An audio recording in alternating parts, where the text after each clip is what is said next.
বিয়ের পর শ্বশুরবাড়িতে এসেই দেখছি যে বড় বড় 1-1.5 কেজি ওজনের মাছ শুধু টক করে, তাও আবার চিনি ছাড়া, মানে নুন টক আর কি।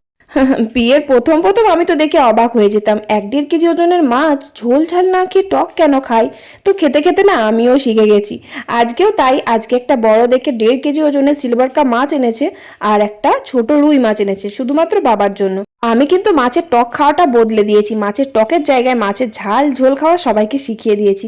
তাই আজকে বড় মাছটা আলু দিয়ে ঝোলই করলাম, টক করলাম না, কারণ এই শীতকালে টক একদমই ভালো লাগে না খেতে। আর আজকে আবার একটা লাউ, মানে ছোট্ট মতো একটা লাউ ছিল, ওই লাউটা চিংড়ি মাছ দিয়ে রান্না করলাম, লাউ চিংড়ি। আজ তো 2 রকমের পদই রান্না হলো, মাছের ঝোল আর লাউ চিংড়ি, ব্যাস রান্না কমপ্লিট করলাম।